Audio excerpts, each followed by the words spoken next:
ఒక పళ్ళెంలో కూరగాయలు ఊహించుకోండి. బంగాళాదుంపలు, క్యారెట్లు, కాలీఫ్లవర్, బీన్స్, పాలకూర. కూరగాయలు మారవు, కానీ వాటిని వండే విధానం మారుతుంది. వంట చేసే పద్ధతి వల్ల కూరగాయలు ఆరోగ్యానికి మేలు చేస్తాయా, హాని చేస్తాయా అనేది నిశ్చయించబడుతుంది. ఇవాళ దీని గురించి మనం తెలుసుకుందాం. వావ్, నిజం కదండి. వండుతున్నాము అనేది కాదు, ఎలా వండుతున్నాము అనేది చాలా ఇంపార్టెంట్.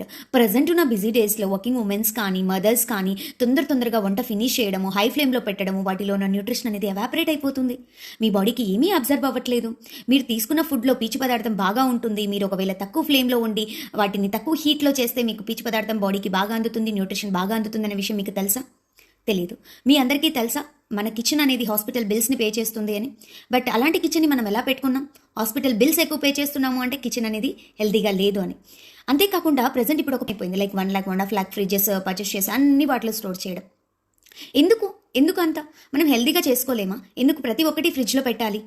అసలు చాలా మందికి తెలియదు ఇది ఎంత రాంగ్ అనేసి. కొంతమంది అయితే వెజిటబుల్స్ని నైట్ కట్ చేసేసి ఫ్రిడ్జ్లో పెట్టేస్తూ ఉంటారు. బట్ ఇది చాలా చాలా రాంగ్. ఓకే, సో బట్ ఇలాంటప్పుడు మనం ఎలా చేయాలి, ఎలా హెల్తీగా కుక్ చేసుకోవాలి, తక్కువ టైంలో న్యూట్రిషన్ని బాడీకి అబ్జర్వ్ అయ్యేలా ఎలా చేయాలి అనే అన్ని విషయాలని మీ అందరి ముందరికి ఈ సాటర్డే ఈవినింగ్ 7 PM జూమ్ లైవ్లో షేర్ చేసుకోబోతున్నాను. Healthy cooking kitchen. సో మీ కిచెన్ హెల్తీగా ఎలా ఉండాలి, మీ ఫ్రిడ్జ్లో ఏం పెట్టాలి, ఏం పెట్టకూడదు, వేటి వల్ల మీకు న్యూట్రిషన్ అబ్జర్ప్షన్ జరుగుతుంది అనే అన్ని విషయాలు చెప్పడానికి వచ్చేస్తున్నాను. డీటెయిల్స్ కోసం కింద వాట్సాప్ గ్రూప్ లింక్ అనే క్లిక్ చేయండి. సెషన్ డీటెయిల్స్ వస్తాయి, మీ నేమ్ని రిజిస్టర్ చేసుకోండి. బట్ ఇది ఓన్లీ 100 మెంబర్స్కి మాత్రం. Thank you.